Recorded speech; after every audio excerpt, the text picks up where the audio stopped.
ఒక పార్టీ అధ్యక్షుడిగా పవన్ కళ్యాణ్ ఈరోజు తమ కార్యకర్తలను నాయకులను ఎంతవరకు పట్టించుకుంటున్నాడు? నాయకులకు ఇబ్బంది వస్తే, వాళ్ళ కార్యకర్తలకు ఇబ్బంది వస్తే అసలు పవన్ కళ్యాణ్ అందుబాటులో ఉంటున్నాడా? ఈరోజు జన సైనికులందరూ కూడా ఆలోచించాలి. పవన్ కళ్యాణ్ పైన ఒక మాట అంటేనే మీరు చాలా బాధపడిపోతుంటారే. ఒక నియోజకవర్గ సమన్వయకర్త, నియోజకవర్గ ఇన్ఛార్జ్ వినూత కోట తనకు జరిగిన అన్యాయాన్ని పవన్ కళ్యాణ్కు తెలియజేస్తే ఆయన పట్టించుకోలేదు. ఆయన గాన పట్టించుకుని ఉంటే శ్రీనివాస హత్య జరిగేది కాదు.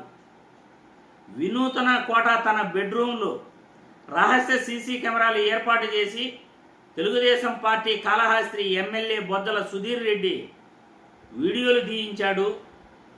నా పరువు పోగొట్టాడు, మీరు నాకు న్యాయం చేయాలి అని పవన్ కళ్యాణ్కు, జనసేన పార్టీ అధ్యక్షుడికి, తమ నాయకుడికి ఆ విషయాన్ని తెలియజేస్తే, మీరు ఈ విషయాన్ని బయటికి పొక్కనీయకండి, నేను మీకు న్యాయం చేస్తాను, ముఖ్యమంత్రి గారితో మాట్లాడతాను, బొద్దల సుధీర్ రెడ్డితో మాట్లాడతాను అని హామీ ఇచ్చిన పవన్ కళ్యాణ్ పూర్తిగా ఆ హామీని తుంగలోకి దొక్కేశాడు. అంటే ఈ శ్రీనివాస హత్యలో పవన్ కళ్యాణ్కి కూడా పాపం ఉందా లేదా? ఈయన పట్టించుకోకపోవటం వల్లే కదా ఈరోజు శ్రీనివాస హత్య జరిగింది. ఆ శ్రీనివాస్ కూడా పవన్ కళ్యాణ్ అభిమానే కదా. శ్రీనివాస్ అనే వ్యక్తి ఒక కాటమరాయుడు అనే సినిమా చూసి తన పేరునే ఆయన రాయుడుగా మార్చుకున్నాడు.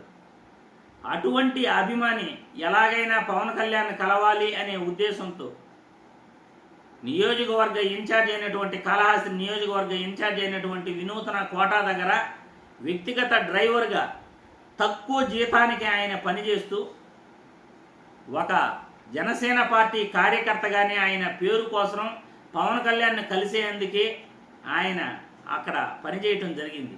అటువంటి వ్యక్తి చనిపోయాడు. చంపింది కూడా మీ నాయకురాలు, ఒక పార్టీ ఇన్ఛార్జ్.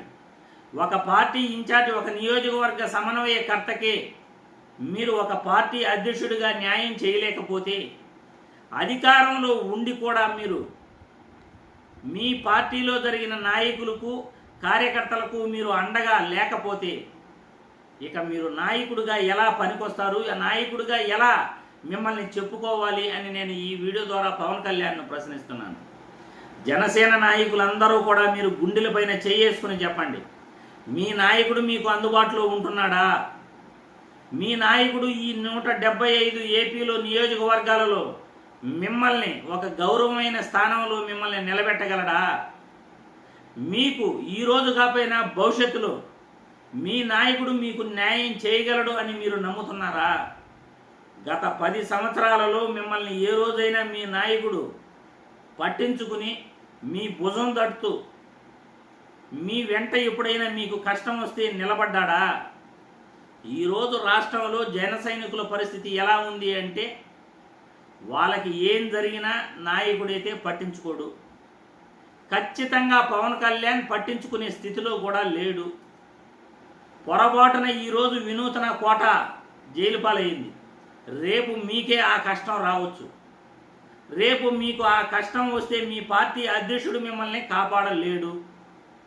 ఇక పార్టీ నాయకుడిగా అతను ఎలా పనికొస్తాడు? శ్రీనివాస హత్య జరగడానికి పవన్ కళ్యాణ్ కూడా పరోక్షంగా కారణమే.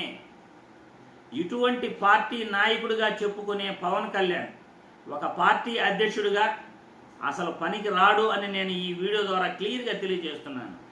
ఎప్పుడైతే తన నాయకులకు, తన నమ్ముకున్న వాళ్లకు అండగా ఎవరైతే ఉంటాడో అతనే నాయకుడు అవుతాడు.